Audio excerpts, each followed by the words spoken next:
Feeling overwhelmed by today's headlines? Imagine being Lark Chadwick, a journalist, pregnant, and suddenly living in a country where abortion is a crime and a dictator has taken power. I've got an author I want you to meet whose gripping political thriller provides a chillingly relevant story of courage, control, and the cost of freedom. Stick around because you'll not only learn more about the book, you'll learn about the writing journey this author took to create it.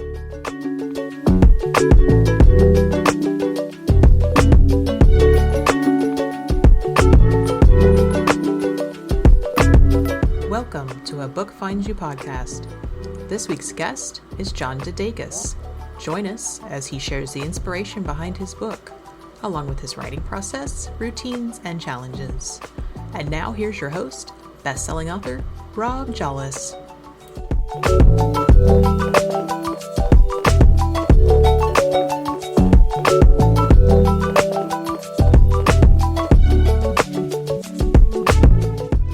Today's guest, John DeDakis, is a former White House correspondent and former senior copy editor on CNN's The Situation Room with Wolf Blitzer. John's book, Enemies Domestic, is already piling up a bunch of awards, and you're going to want to hear why.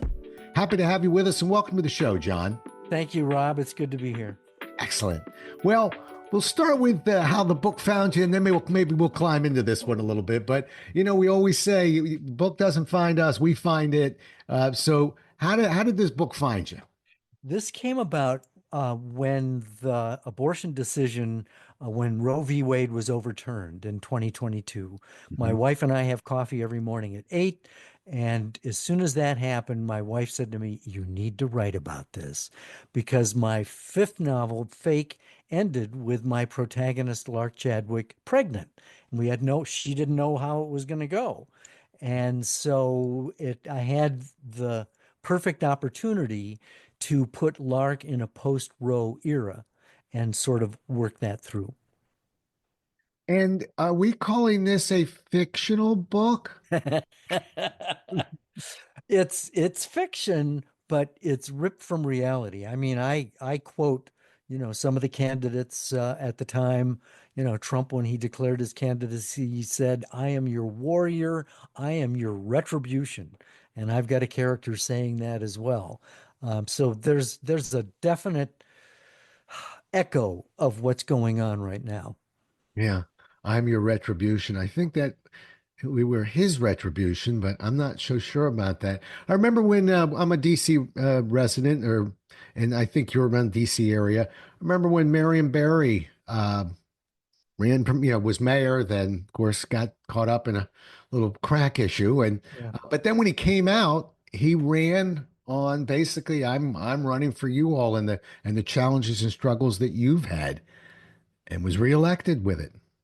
Oh, I mean, this country is amazing in terms of the way it goes about making political decisions. The joke at the time, when the reason that the Democrats didn't have their convention in DC is that Marion Barry couldn't promise that he'd have the streets shoveled by August. Never heard that before. I thought maybe the potholes fixed by August, but oh, that'll never happen. Yeah, shoveling, huh?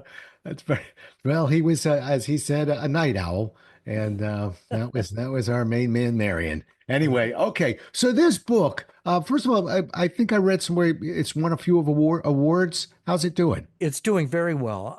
The most recent award it got was the grand prize for the Chanticleer Clue Award for Best Suspense Thriller for 2024. That was the top of the heap of a lot of people who submitted. So that's very encouraging. It's gotten the Pencraft and Feathered Quill and a few others. Didn't get the Pulitzer though.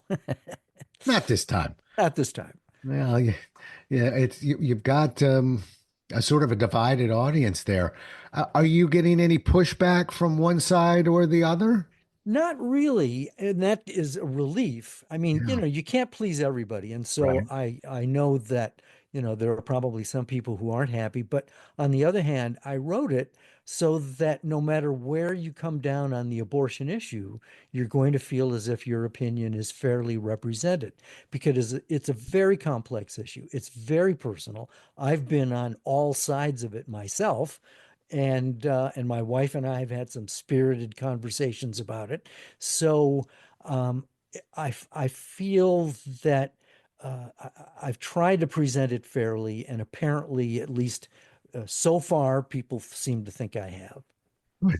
Well, yeah, I mean, we have a certain part of the society right now that just isn't listening, and that's on both sides, blue and red, and that's fine.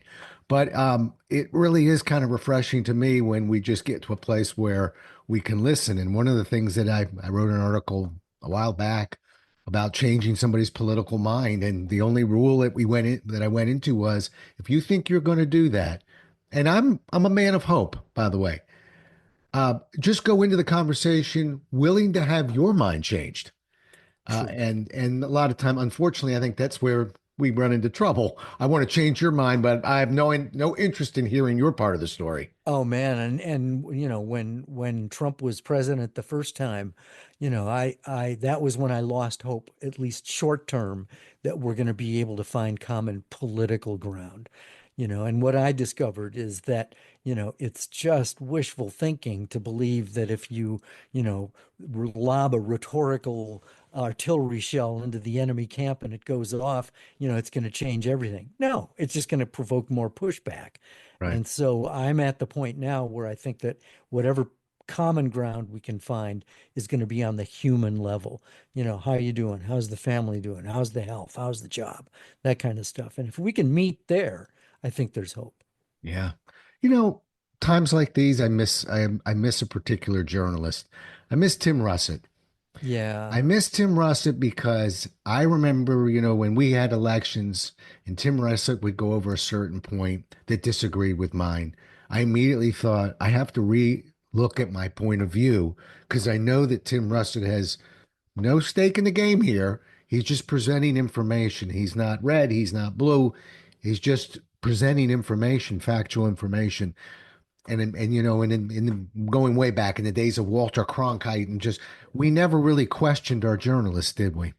No, that's actually not true because Oh, when Cronkite was the anchor, Uncle Walter, yeah. remember Nixon was president and he sent Spiro Agnew around the country talking about, nattering nabobs of negativism and calling journalists an effete corps of impudent snobs. Wow. It was just a more elegant way of saying fake news Yeah. because, reporters were digging up evidence of obstruction of justice in Nixon's presidency during Watergate. They called, when LBJ was president, the briefings in Saigon were considered the 5 o'clock follies because, reporters would go in the field with units and whatever was being spewed out of the briefing sessions in Saigon bore no resemblance to what they were seeing in the field. And so when the war effort was questioned, reporters were excoriated for, being on the opposite side of the country. So no, it has been we have a long history of the press and the president being in an adversarial relationship. Well, I'm glad you taught me that today because Nixon, I was still kind of junior high-ish, and I was following things, but from pretty far back, and so this felt new to me. But I'm glad you shared that with me. That's interesting. Thank Uh, you. yeah. It's one of the things, and self-disclosure. John and I had a conversation before we went on the air, and John has a podcast, and so from one podcaster to the other, the thing I love about podcasting the most is sitting in the host seat is how much I learn from my guests. I Yeah. don't learn it when I'm writing a blog. I learn it when I'm conducting a podcast. Yeah, yeah, podcasts are really dynamic, and I came across it at the beginning of COVID. We had Zoom. It was like, Mhm. that was your window to the outside world, and good God, I've been a journalist for 45 years. Interviewing is my strong suit. Curiosity is a strong motivator. And so I just found people to ask questions of. And when you ask, when you're listening, you're learning. Right. And so just following your curiosity uh, is fabulous. Yeah. Well, this must be fun for you when you get to sit in the other chair occasionally, right? And you say, It's Rob, you do the heavy lifting today. exactly. Oh yeah, where do you want to go next? Next question. There you go. Well, here's my next question for you. Let's go back. You're sitting there with your wife, and she says, you got to write a book about this. But there are a lot of people listening that have dreamt of writing a book, but don't know whether an idea is worth pursuing. And author to author now, we run into that too. So that's an interesting conversation. Then what happened? Because we still have to struggle with, is this going to be worth pursuing? Oh, that's yeah. I'm really glad you asked that follow up because I usually plan my books. I have an idea of where I'm going. I'm not a meticulous planner, but I at least like to know where I'm going. But I find that I don't plan things nearly as well as I thought I did, and so I'm also doing a lot of seat of the pants writing as Mhm. well. But in Enemies Domestic, the most recent book that we're talking about, this one was pretty much seat of the pants. The process was Cindy and I would talk. I'd have some ideas. I'd come down here really excited about the possibilities. Uh, but then you look at the blank screen and there's despair. Right. But if I can get my characters talking to each other, then there's hope. And it's like having little flashlights on your knuckles. They throw just enough light down the path so that you can write a little bit more. So I'd write maybe 2,000 words, take it upstairs. Cindy would read it, and then we're back in despair again. Back to despair. Uh, how many books do you have? Have you written? Enemies Domestic is the sixth. They're all mystery suspense thriller. My protagonist, Lark Chadwick, is a young woman in her 20s, and I've just started book seven. The working title is Cradle in the Crosshairs. Ooh, I like that. Now, do you have control over your titles? I've never had a problem with any of the publishers wanting me to change the titles. And frankly, I'm very flexible on that. This is a working title. It's probably going to go through a lot of changes before it's done. Well, I just want to put a pin there, and I want people to just take a breath and hear what you just heard, because most authors, that's very refreshing, by the way. Most authors, they hear that title, they live with it, they sleep with it, they breathe it. And if you self-publish a book, you can call it whatever you want. But when you conventionally publish, the publishers are usually pretty free with the inside of the book, other than grammar and syntax, and there's an editor for that. They're not going to fight you on that, but they're going to fight you on a title because they know what catches the eye and what sells. And we need to convince authors it's like a house, like the house, but don't fall in love with the house yet. It's not your house yet. That's excellent advice. You really have to be flexible because you're writing for an audience of one, and that one can make the difference on whether somebody sees your book or not. Right. And if we say it enough, it just gets so embedded. So I'm always encouraging people fall in love with that title of yours, and then keep a document open and just keep throwing titles in there. Don't shut the spigot off. It's not time to contract yet. You're still Yeah. expanding. Exactly. And I just finished writing a memoir. The seventh draft is probably the best that it can be for now. And I've started pitching it, and it's probably gone through about 2 dozen titles. Mm. Yeah, that and that's fine.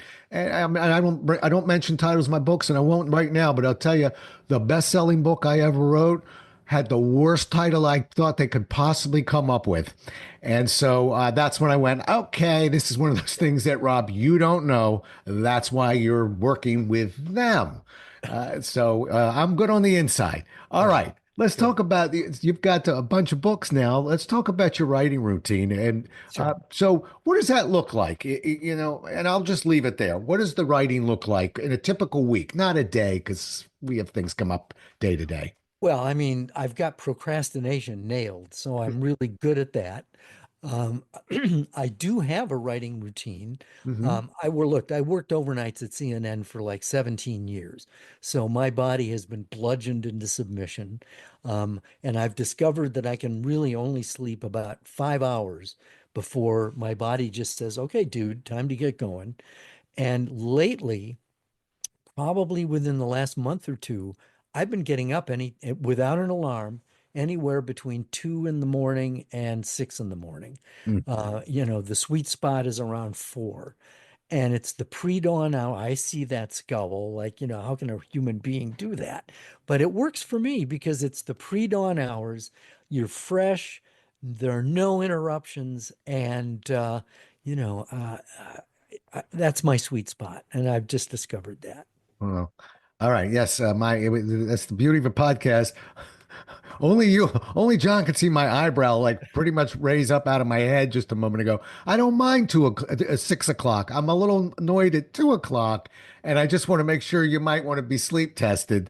We'll get back to the show now, but because that it could be a sleep issue. It Uh, isn't. It isn't really. I've got a neurologist friend who deals in sleep deprivation issues, and I remember when I was working at CNN and I discovered that I'm only getting 5 hours of sleep. I went to him and I said, "Dude, don't you need like 8 hours?" And he said, "It depends." He said, what it really you need is REM sleep, dream sleep. And I said, "Well, I get that." And he said, "Well, you should be okay." And I said, "Well, I wasn't sure yet." And I said, "Well, what does it mean if I can sleep for like 20 minutes and wake up refreshed?" And he said, "It means you're a good napper." And so after that, I never worried about sleep again. Okay. Well, as your doctor, I'd still like you sleep tested and not verbally tested on your sleep, but okay, we'll move on. Right. I'll tell you what I got out of what you just said, though, in a very positive way, which is I'm sure as an author, you've got a lot of people that come up to you and say, I've always dreamt of writing a book. Always wanted to write a book. And part of the problem that people have is time. I do love the idea of getting up earlier. I mean, when people tell me I don't have another minute in the day, what time do you get up? 7. Well, now you're getting up at 6. Now you There have you an go. hour every day.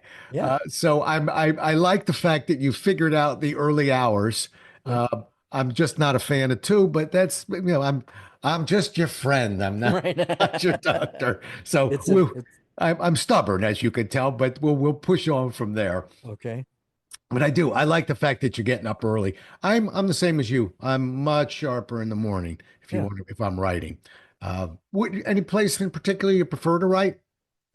Down here at my desk in the basement, I've got a nice view out the window. Of course, at 2 in the morning, I don't. This dark view, yeah. Yeah, but I mean, and to a certain extent, you don't want to have those distractions either. But yeah, but look, I can write anywhere. I mean, as a journalist, you can't wait for the muse to show up. You just got to write. And so I can pretty much write anywhere, but this is my best Okay. place. And how about from what are some of the more challenging parts of writing for you? What's the toughest part of writing for you? I think the toughest part is just getting that idea and letting it play out. It's that blank screen that's the hardest part. The most fun is the rewrite, the buffing and the polishing. The hardest part is making it coherent, making it as if you're proud of it and that you feel someone else will enjoy it. Yeah. Yeah, well, and particularly because you're not an outlining kind of guy, it sounds like.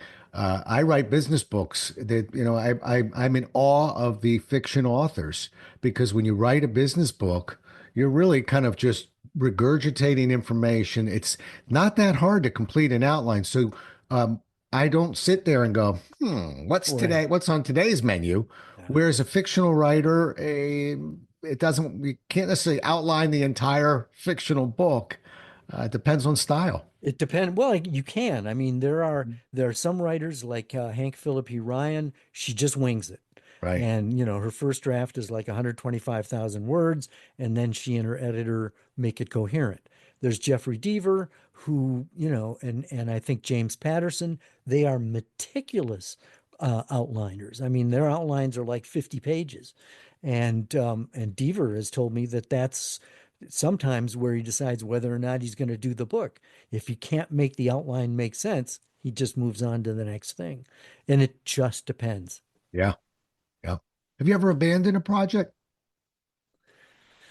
I think I have only because, they just kind of atrophy and, you move on to something else. It's not like you say, oh, this sucks and I'm never going to look at it again. It's just that, you move on. So lately, the projects that I have, I pretty much stick with. But I think if I were to go back into my files, I'd go, oh, yeah, I forgot about that one. Yeah.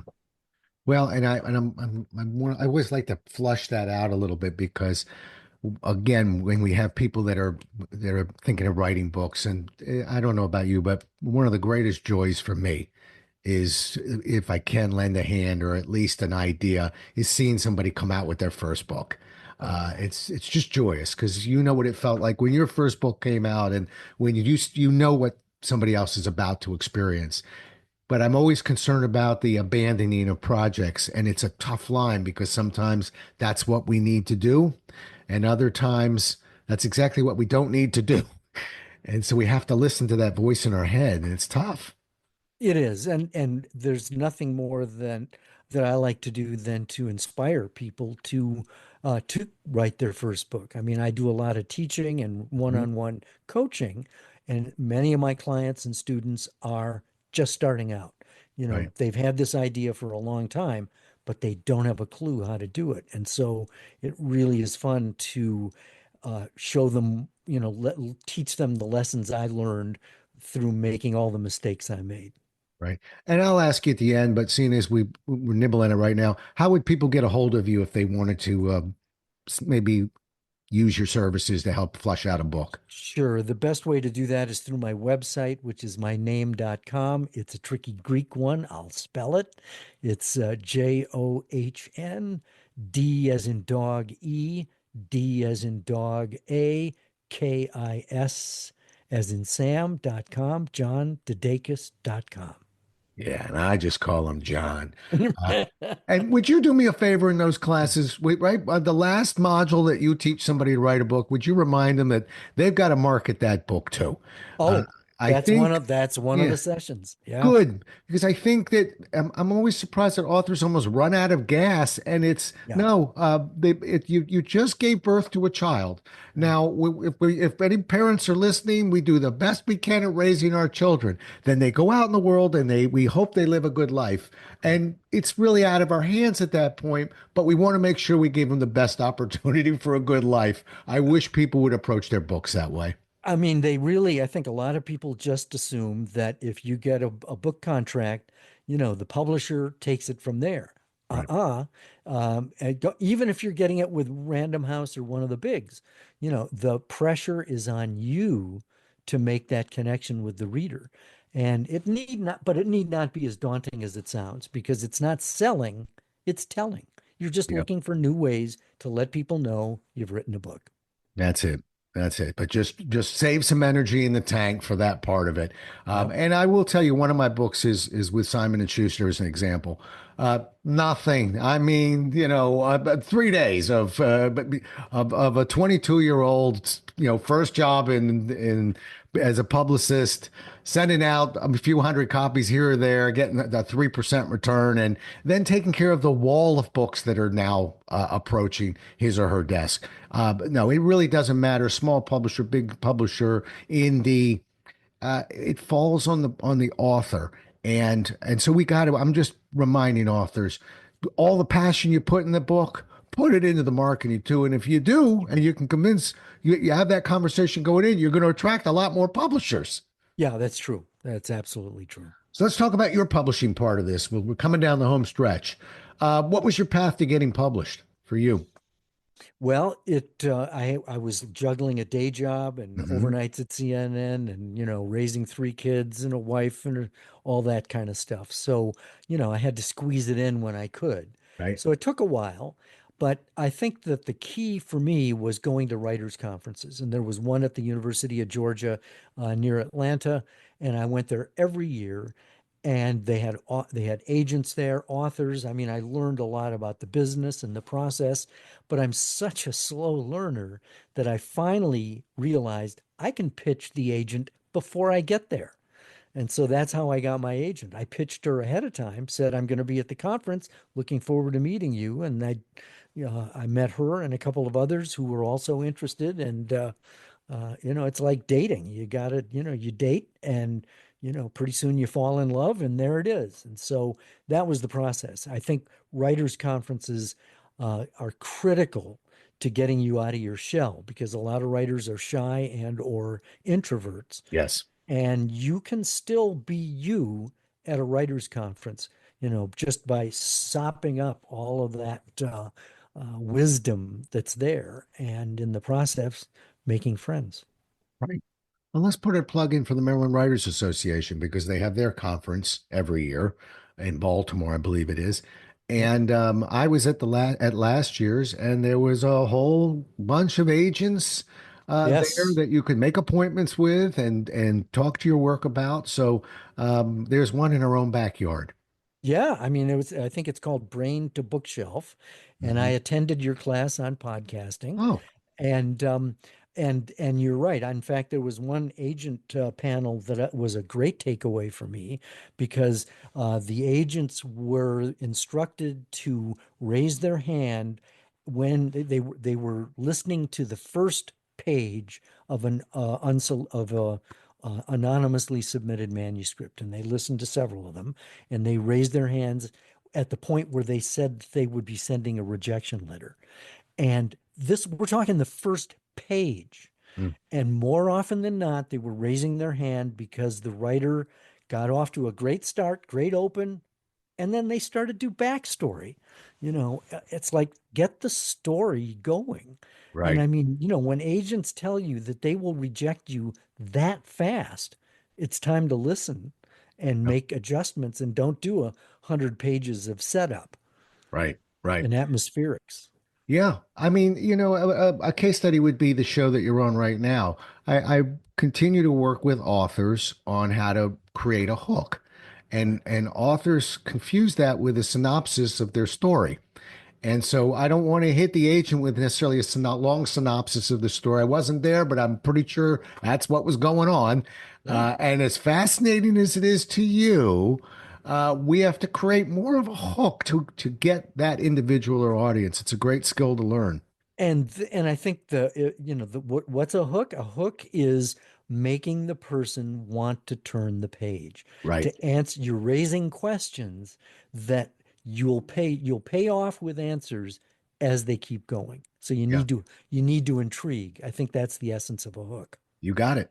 You're well, my day job is, and I write sales books and I do a lot of workshops, seminars, keynotes on sales.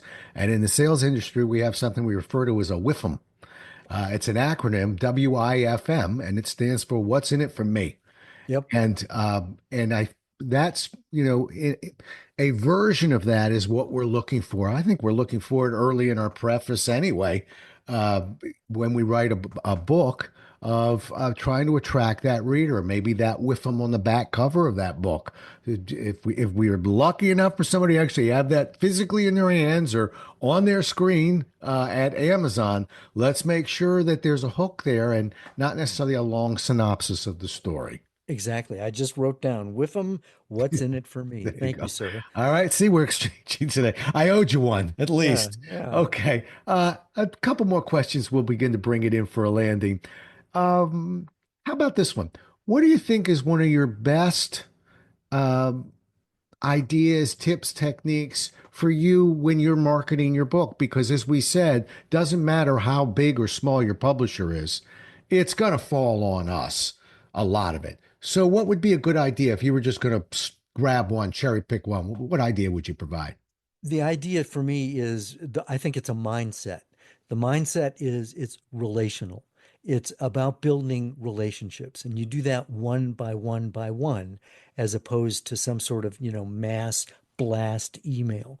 And if you think in terms of, just trying to complete the circuit between what you've written and having someone read it, then I think that's going to go a long way. So, being able to collect emails from, people who buy your book or people you meet at a writers conference, and just keeping track, keep those in your Rolodex and have it expand, because there'll come a time when an agent is going to say, well, tell me more about your social media platform. How many people are on your mailing list? And because that's where the book sales will eventually happen. But it's relations, and of course, and social media is great at being able to do that. My wife kids me about my 5,000 closest friends on Facebook, but you know what? I know a lot of them, Mhm. and so that's really, I think, one of the hidden payoffs. What's in it for me? Um, sure, you're trying to sell books, you're trying to get people interested in your story, but you make friends. And that's wonderful. Yeah. That's a great idea. You jog something in my memory. I always like swapping, trying to come up with an idea when I've got somebody on. So I'm going to give you one that I've never really mentioned before, but it's going to dovetail what you just said. I had you remember the great Zig Ziglar? Did you ever hear of Yeah. Zig? Oh, sure. I near the end of his time, I got to know him a bit, and I got to know his son Tom, Mhm. and I interviewed Tom once, and I said, what's one lesson that you would like to share? And he said, I sat at the table with my father with presidents, CEOs, very impressive people, and I just assumed that those contacts would be there forever. And he Um, said, and if I could go back, I would take those relationships more seriously and maintain them. I'm going to add my own word, almost like a garden, continuing to ooh, good. feed and Yep. water the garden because one leaves but brings another in, and we need to get introduced. And Yeah. that's how we maintain that access to those great network connections. But too Right. often people get blindsided and say, well, 10 years ago I knew. You got to stay on top of these things. Yeah, it really is true. Yeah. I And like thanks. that. I like the garden analogy. That's Yeah, great. thanks to Tom Ziegler for that one. All right, Yeah. last question for you. All right. Again, we've got aspiring writers listening, and maybe somebody's at the 1 yard line right now and they're thinking, I'd love to write a book like that, a fictional book.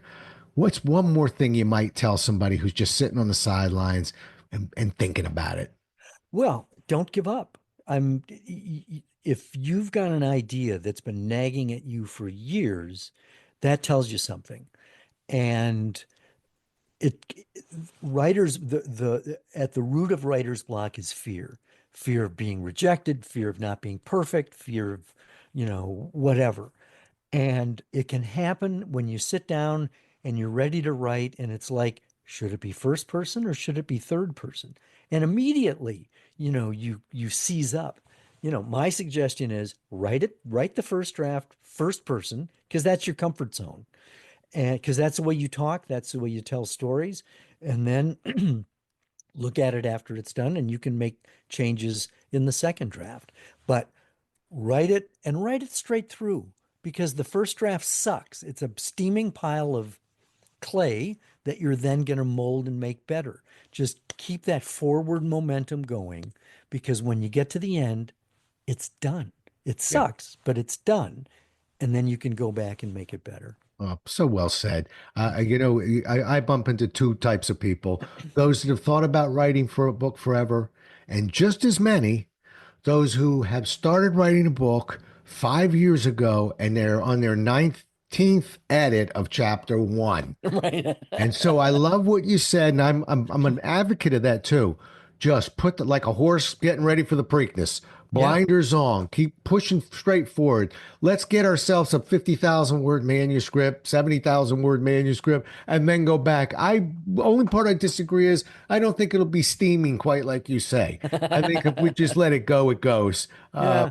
But have But fun with it. It has to be yeah, fun. The yeah, process needs to be fun. And if it's not fun, ask yourself, well, what's the problem? And if you can fix it, if it's not fun, you can find a way around it. But yeah. forward momentum and having fun and just doing it. There you go. That's right. It's got to be a labor of love. Yeah. Well, I'll leave you with one thing. You said earlier that you have procrastination. I think the people we're talking about right now also suffer from procrastination. But I want to remind people that if you really study procrastination, then I've studied it. I'm a subject matter expert on it. Yeah. I've lived it. I've watched it. I've read about it. And one of the things that was really helpful to me to learn about procrastination is people confuse it with laziness. It's not laziness. We're not talking about laziness. We're talking about just reprioritizing a day Yeah. that excludes what we really wanted to get to that day. But at the end of the day, it's a fully functioning, effective day. We just didn't take care of the part that we wanted to take care of. So, yeah, go ahead. I will amend that. I mean, I agree with you on that. It's not laziness, but if you're ruminating about your story, that's writing. Yeah. And you don't have to be sitting in front of a computer or moving your fingers or whatever to be a writer. If you're thinking about it, that's part of the process and a valuable part. But of course, eventually you gotta, get off of the couch and do it. There you go. All right. One last time, how do people get a hold of you? JohnDeDakis.com, JohnDedakis.com. There you go.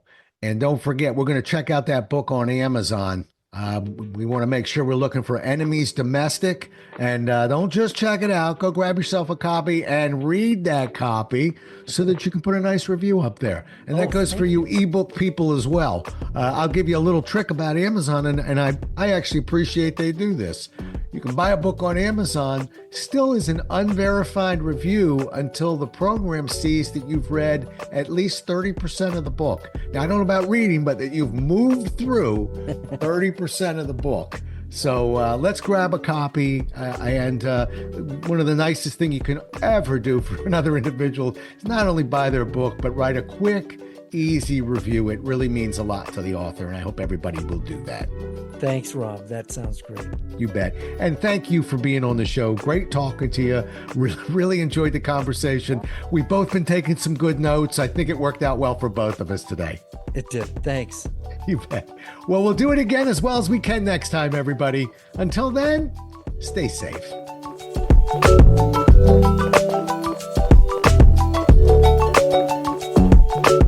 Thank you so much for listening. If you enjoyed today's guest author, we'd love you to rate, review, and share this episode with others. If you'd like more information on today's guest or the Maryland Writers Association, please visit our website at marylandwriters.org. You can also hear a brief history of the Maryland Writers Association by listening to episode 0.